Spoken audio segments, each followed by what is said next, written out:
नमस्कार मंडळी, कशा आहात सगळेजण. तर तुम्हाला तर माहिती आहे, आम्ही प्रियंकाचा वाढदिवस सेलिब्रेट करायला कर्जतला एका रिसॉर्टला आलो आहे. आणि ही आहे आमची मस्त अशी ग्लास रूम, जी पूर्णपणे काचेने बनली होती. आणि त्याच्या समोरच होता आमचा हा स्विमिंग पूल. काय व्ह्यू आहे तुम्ही बघू शकता रिसॉर्टचा. गेल्या गेल्या सगळ्यात पहिले फ्रेश झालो आणि लगेचच आम्ही लंच करायला गेलो.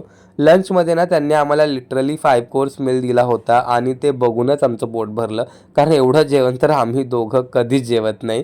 त्यानंतर रूमवरती आलो आणि लगेचच रेडी झालो स्विमिंग पूलमध्ये जायला.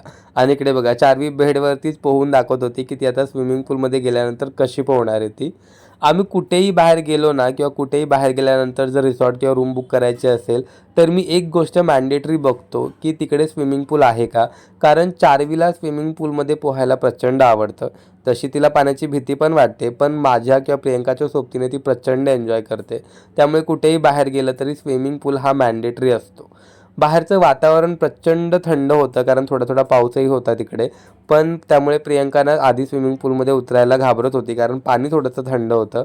पण नंतर तिलासुद्धा मोह आवरला नाही आणि मॅडमने स्विमिंग पूलमध्ये एंट्री घेतली.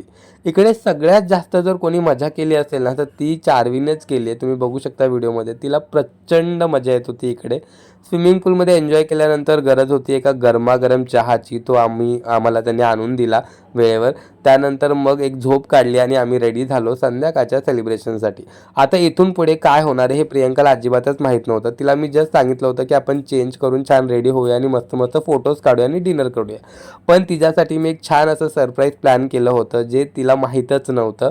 आधीच सगळी तयारी करून ठेवली होती आणि तिच्यासाठी ना मी तिचं फायनल जे बड्डे गिफ्ट घेतलं होतं, ते सुद्धा केक कट केल्यानंतर मी देणार होतो. आणि ती आहे ही अशी गोल्ड रिंग. बघा मॅडमची काय प्रिन्सेस एंट्री झाली आहे. खरंच प्रत्येक मुलगी अशी प्रिन्सेस ट्रीटमेंट डिझर्व करते, निदान तिच्या स्पेशल दिवशी तरी. आणि ती प्रिन्सेस ट्रीटमेंट प्रत्येक नवऱ्याने त्याच्या बायकोला दिली पाहिजे असं मला वाटतं. तुम्हाला काय वाटतं मला कमेंट करून नक्की सांगा. केक कट झाल्यानंतर मी तिला तिचं बड्डे गिफ्ट दिलं आणि ते बघून ती भलतीच खुश झाली, कारण हे तिला एक्सपेक्टेडच नव्हतं. सगळं बड्डेचं सेलिब्रेशन झाल्यानंतर मग आम्ही गेलो डिनर करायला.